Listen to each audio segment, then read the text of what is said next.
Sehingga memang kita juga dikaitkan dengan lomba yang akan datang ini, apresiasi ya 60% yang maju petani muda, mulai dari ketuanya, unit-unit usaha, seksi-seksi, semua adalah petani muda.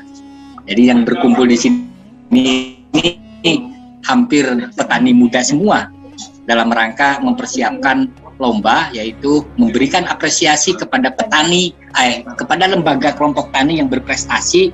Ada 3 hal yang dinilai.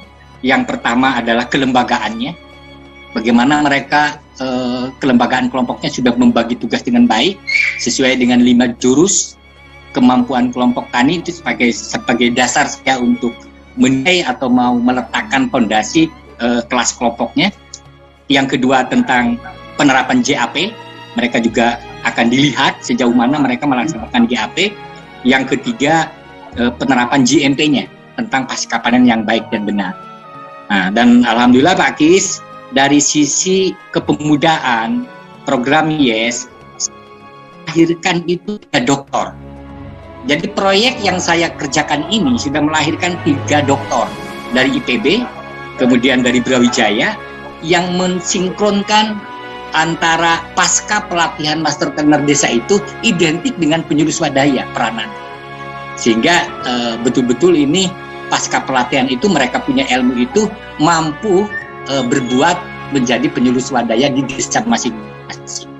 Jadi ada berapa ratus master trainer desa satu kecamatan yang setara berperan sebagai penyuluh swadaya. Ya ini yang harus difasilitasi pemerintah dengan memberikan sertifikat, memberikan reward, dan minimal itu ada pengakuan sehingga mereka lebih termotivasi untuk berbuat banyak. Nah, yang kedua tentunya juga melahirkan anak-anak muda yang memiliki usaha. Jadi mereka sekarang bagaimana bisa berusaha hulu hilir. Misalkan ada ahli pembibitan, mereka usaha bibit, mereka usaha green bean, cafe, mereka usaha pengolahan hasil.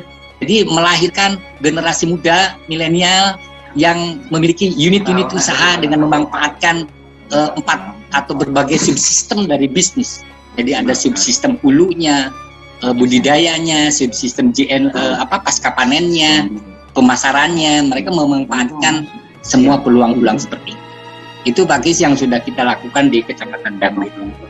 Oke Pak Jajang, saya lanjut ke pertanyaan berikutnya Pak Jajang ya. Jadi sekarang ini kita masih mengalami pandemi COVID-19. Jadi ini tantangan yang besar, tapi sekaligus juga mungkin ini ada peluang di balik ya ancaman tersebut ya. Ini ada ancaman, tapi mungkin juga ada peluang. Nah, saya ingin tanyakan ke Pak Jajang, apakah pandemi ini berdampak besar terhadap perkopian, ya, terhadap komoditas kopi? Secara khusus di BBB Ndampit, di kelompok taninya, di petaninya, kemudian juga di harganya barangkali, ya, di harganya karena rantai distribusi pemasarannya mungkin juga terganggu. Nah, apakah ada dampak? Nah, ketika ada dampak, apakah ada strategi? Ya, mungkin sudah ada strategi juga bahwa ini kopi ini harus diselamatkan. Karena ini juga sangat diharapkan oleh petani kopi sebagai salah satu sumber penghasilan utama juga, karena sebagai salah satu sumber utama perkebunan, selain juga sumber dari mata pencarian ya tentunya dari para petani kopi. Nah, kita ingin tanyakan apakah pandemi ini memiliki dampak yang besar dan bagaimana langkah-langkah antisipasi dan langkah-langkah solusinya Pak Jajang. Siapa tahu nanti ini bisa menjadi salah satu yang dijadikan kunci bagi semua yang memiliki kopi tentunya ya, yang sedang berbudidaya kopi. Gimana Bapak? Iya. Jadi setelah saya survei Menang mulai bulan April 2020 sampai dengan kurang lebih bulan 9, ini memang terasa. Mau gak mau, percaya dan dipercaya itu terasa oleh sini. Contoh harga kopi saat itu stagnan di harga 20. Padahal biasanya 23, 24, karena volume permintaan pasar ekspor tidak bisa keluar, otomatis permintaan kopi tidak ada.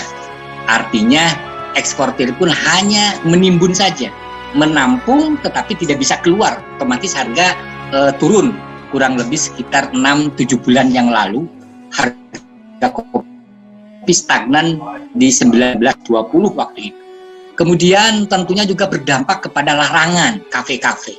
Biasanya kelompok tani kami itu bisa menciptakan kualitas kopi premium yang biasanya memasok kafe itu 50 kilo, 1 kintal per bulan. Dengan adanya penutupan kafe, otomatis itu tidak bisa menjual si petani. Ya, artinya kalau dari sisi makan petani no problem, dia punya stok makanan, dia punya persiapan. Cuma yang jadi masalah biasanya mereka itu punya kantong duit yang cukup, ya. Sekarang tentunya kantongnya yang rono nipis yang kemarin, yang kurang lebih 6 bulan, 7 bulan yang lalu dengan adanya stok kopi yang tidak bisa terjual pun murah seperti itu. Nomor 2, ada beban petani. Biasanya orang anak-anaknya itu yang kerja di luar di perusahaan, jualan, otomatis mereka minta disuplai sama orang tuanya. Dia punya beban 2 keluarga, harus bantu anaknya di kota karena anaknya juga PHK, kemudian tidak dapat gaji, jualannya juga ditutup, beli tukang bakso misalkan dan sebagainya. Nah, tetapi alhamdulillah karena kita sudah bermitra dengan salah satu perasaan untuk kopi, kita memang ada semacam harga premium yang diberikan oleh perusahaan. Bahkan kemarin sempat menyalurkan beras bantuan kepada petani kopi. Terdampak dari perusahaan itu mengeluarkan berapa ton untuk dibagi ke petani, khususnya di Srimulyo. Itu dibantu beras oleh PT Asal Jaya itu. Kemudian juga ada di SL pemberian kambing untuk digemukkan oleh para petani. Sehingga ada semacam harga premium yang diberikan perusahaan di atas harga yang lain. Ini untungnya seperti itu pola kemitraan itu. Jadi ada semacam jaminan pemasaran dengan harga penilaian antara 500 sampai 2.000 per kilogram, ada jaminannya. Sehingga intinya tentunya bahwa pola kemitraan itu penting menurut hemat saya. Yang kedua, petani dengan melaksanakan pola diversifikasi usaha. Jadi tidak hanya ada kopi di situ, ada pisangnya, ada ternak kambingnya, ada jahenya. Nah, bahkan yang menanam jahe waktu itu harganya menembus 60.000 per kilo. Sehingga jahe yang di tanaman kopi itu merupakan keberkahan bagi para petani karena waktu itu permintaan jahe itu melambung banyak sehingga harga jahe tinggi sekali. Nah, di Dampit waktu itu kebetulan diversifikasinya kita sarankan pakai jahe, pakai cabai jamu, pakai lada, sehingga nilai tambahnya itu di samping nunggu kopi 1 tahun, mereka memanfaatkan tanaman lain di dalam kebun kopi. Juga memanfaatkan kotoran ternaknya, memanfaatkan kulit kopi sebagai pakan ternak, sehingga menurut hemat saya di samping petani bisa istirahat, ya, nggak keluar kota, tapi dia bisa berperan aktif mengelola kebun secara optimal. Jadi bagaimana semua nilai limbah itu bermanfaat, bisa memiliki nilai ekonomi bagi para petani. Nah, jadi menurut survei yang kemarin ngambil S2, bahwa dengan pola diversifikasi usaha, baik itu vertikal maupun horizon yang ada di petani, itu sangat mendukung untuk keberadaan pandemi. Jadi pandemi itu kemarin hampir tidak terasa karena petani ternyata melaksanakan pola diversifikasi usaha. Oh, saya punya stok ini, Pak. Saya punya stok ini, Pak. Sehingga alhamdulillah. Walaupun tentunya harganya selain jahe tidak sebaik yang diharapkan. Tetapi paling tidak ada beberapa komoditas yang memberikan nilai tambah kepada petaninya seperti itu. Saya kira itu Pak Kis, dan tentunya juga ada tambahan lagi. Jadi juga saat ini juga banyak digelontorkan kredit-kredit kur tani. Kita sudah menyampaikan beberapa miliar untuk mendongkrak usaha para petani dengan bunga 6%. Kita sudah nyalurkan karena untuk kopi itu 25 juta per hektar. Jadi itu juga sangat membantu untuk memperbaiki ekonomi dalam rangka perawatan kebun kopinya. Saya kira itu Pak Kis. Ya, sudah ya. Monggo dilanjut, Pak Kis, sudah? Nggih, monggo. Oh iya. Ya begini ya, yang pertama memang komitmen yang harus kita dasari. Pertama, memang kalau saya itu ada Sabta Prastya Korpi itu saya pelajari, kemudian yang dilanjutkan dengan Panca Prastya Korpi itu memang betul-betul saya pelajari.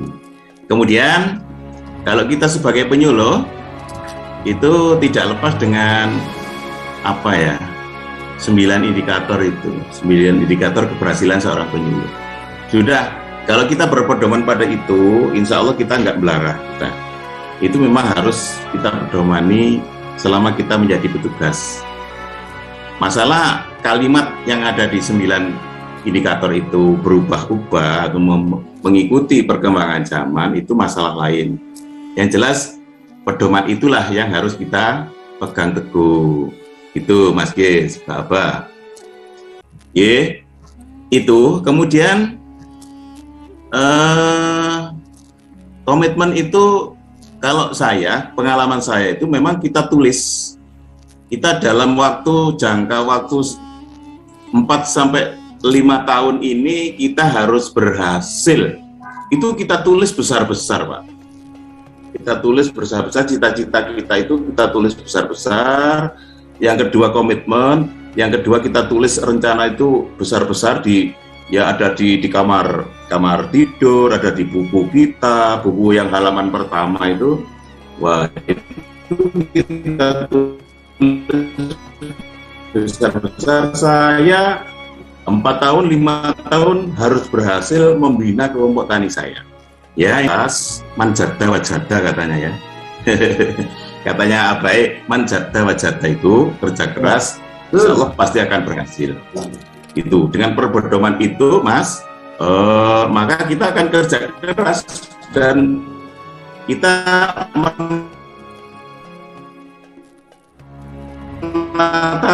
menata kerja kita itu terencana dengan baik. Masih lancar ya? Oke, monggo Pak. Suaranya masih lancar ya? Oke, iya. Nah, kemudian berpedoman pada itu, kita sudah, kalau sudah komitmen, itu kita sudah siap-siap dihadapkan pada hambatan-hambatan. Pasti itu hambatan-hambatan pasti ada. Ya. Jadi kalau kita sudah berpegang teguh pada hambatan pasti ada, nah, kita itu perangnya itu bisa sungguh-sungguh. Kalau kita tidak kita pertama komitmen dengan pekerjaan, ada pedoman yang tertulis yang bagus, yang sudah kita tulis dengan baik, itu kemudian kita sudah yakin bahwa di dalam perjalanan itu pasti ada hambatan. Nah, itu kita nanti akan teguh, ya, berpegang teguh ya pada cita-cita kita. Nah, itu memang istilahnya nopo niku hambatan itu sebagai nopo Pak niku Pak. Sebagai pokoknya dikai seni aja ya Pak ya. Seni ya Pak ya. Seni kalau menurut saya dibuat seni saja. Hambatan itu baik dari tingkat yang kita bina, kemudian aparat di desa, kemudian bahkan hambatan itu ada di lingkungan kita sendiri, di tingkat DPP. Saya itu waktu itu ya sempat sana sini, mungkin atasan kita tidak setuju lah saya begini, mungkin ada gitu ya, setengah tidak setuju. Tapi tidak secara tertulis, secara nyata, saya tuh nggak setuju kalau begitu sekali, gitu. Nggak tertulis semacam itu. Namun demikian dengan sikap dan sebagainya itu kita sudah bisa menilai bahwa kita itu nggak ada dukungan. Bahkan saya itu ke Surabaya ya dengan membawa berbagai macam perbekalan administrasi yang itu lengkap, itu ke sana sendiri Pak. Nggak ada dukungan waktu itu. Kali itu kalau nggak ada komitmen, sudah buyar saya di tengah jalan, sudah balik saya.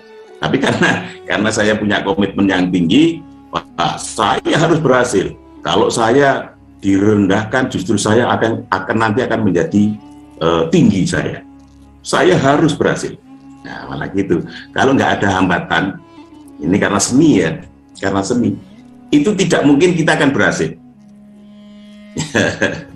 itu pengalaman saya. Jadi waktu itu begitu saya punya cita-cita untuk berhasil 5 tahun yang akan datang berhasil, saya menata kelompok tani saya sesuai dengan prosedur, sesuai dengan apa yang tercantum di dalam rencana pemerintah itu ya, sesuai dengan perkembangan apa yang ada di perkelompok tanian, itu saya tata menurut petunjuk yang ada. Jadi kelompok tani saya ya, mulai saya di Ngajum gitu, termasuk di Wajak ya, di Ngajum itu kalau sudah saya bina, saya berkomitmen dan saya tidak akan berhenti kalau belum berhasil. Kelompok saya harus berhasil, tak tanting dhisik, Pak. Sampean kalau saya bina itu kira-kira sampai sanggup apa ora dadi kelompok yang berhasil. Saya gitu kan. Kalau dia sudah ngomong sanggup, nah, kita harus melebihi kesanggupannya dia. Dia punya cita-cita yang tinggi, saya harus lebih tinggi dari mereka. Nah, ini cita-cita atau mungkin komitmen yang harus kita laksanakan bersama. Okay? Jadi saya menata kelompok tani saya yang kebanyakan itu ya minimal itu juara Jawa Timur ya waktu itu ya. Ya juara nasional sudah biasa waktu itu ya saya. Itu karena saya punya komitmen, saya tidak pulang-pulang Pak waktu itu. Sampai sore, sampai malam, sampai tertata dengan sebaik-baiknya kelompok tani saya. Ya, jadi saya itu ya menata administrasi dari kita sendiri yang ada di BPB itu mulai awal administrasi saya itu insya Allah Pak itu paling lengkap, mulai dari laporan tulisan tangan, kemudian di-take itu yang dek itu sampai sekarang komputerisasi itu tersusun dengan baik,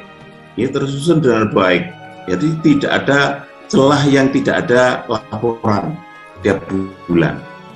Nah ini termasuk komitmennya. Okay. Jadi administrasi itu walaupun itu mungkin berat untuk seorang penyuluh, itu memang harus kita ayahi. Nah, itu karena apa? Bukti. Jadi di sana itu terutama tim penilai nanti itu sampai ngomong kosong, saya sudah begini, tapi kalau administrasi nggak ada buktinya itu administrasi sudah nonsen, nggak akan dinilai waktu. Ya, mohon maaf karena penyuluhnya expired nih, tunggalnya sisi jenengan. Gimana? Sudah ya? Suaranya. Sekarang kita pengen dengar. Ini sudah ya Pak? Dalam? Sudah jelas, videonya bagus. Sudah bisa ya ini suaranya ya? Sudah bisa, audionya juga bagus. Sekarang saya ingin tanya ke Abah Paidi tentang peran dan sepak terjang Pak PI. Jadi menurut Abah Paidi, Pak PI itu dulu bagaimana? Dan kita juga ingin dengar juga dari Abah Paidi bagaimana kita juga harus terus melangkah di saat pandemi. Tentu harus dengan doa dan ikhtiar yang baik-baiknya. Kita ingin dengar dari Abah Paidi ya Pak PI. Moga-moga Abah Paidi. Oke. Terima kasih. Assalamualaikum warahmatullahi wabarakatuh. Semoga senantiasa teman-teman kita yang ada di BPB Ngajum senantiasa Allah jemeni, juga yang ada di Kalipari juga begitu. Mengenai tanggapan untuk yang terhormat Pak PI, saya kira kita pernah jadi satu di sekolah, juga pernah melawak bareng. Semangatnya memang luar biasa. Saya salut itu. Dan kalau mencapai cita-cita itu 1000 jalan oleh Pak PI ditempuh, termasuk selamat Pak PI juga pernah menciptakan Mars KWT yang ada di Wonosari dulu, dan sekarang juga dipakai oleh Kabupaten Malang. Ini sangat bagus dan ya patut kiranya memang beliau dan sangat pantas menjadi penyuluh teladan nasional. Pada tahun berapa tuh Pak? Tahun 2000 berapa? 2012 Pak. 2012, alhamdulillah. Ya. Itu sangat barokah, dan kalau yang saat ini saya kira tracknya hampir sama dengan Mbak Bibi, cuma karena ini pandemi, jadi kita melalui media Zoom yang berbekal rohani. Jadi kita berangkat ke Salipari ini mulai dari di atas sepeda, kita doakan semuanya, baik Pak Camatnya, perangkatnya, kepala desa, kelompok tani, termasuk teman penyuluh BPD Salipari juga ngajum kartu termasuk ya di balik hari jadi selamat kabeh. Walaupun bagaimana di musim pandemi ini penyuluh kita ini ada yang sudah coba diberi sakit oleh Allah. Pak Mahmud juga begitu, isolasi 14 hari. Kemudian adik Nanda juga begitu. Alhamdulillah ini dari Punokawan tahun ini barengi alhamdulillah barengi selamat. Semoga sampai selesai kita berkiprah lagi, eksis lagi. Dan sekarang mengumpulkan petani mawon nggak bisa seperti dulu, paling maksimal cuma 1 jam. Sehingga materi-materi yang kita sampaikan ke sana dipadatkan sehingga action dalam rangka FKI maupun apa tidak bisa seperti itu. Ya semoga nanti acara wabah ini segera selesai sehingga kita bisa eksis, berkiprah, sehingga tujuan kita dalam membangun pertanian bisa maksimal. Ya, sekali lagi untuk Pak Iman, ya, saya sangat jempol dua. Saya kira itu Mas.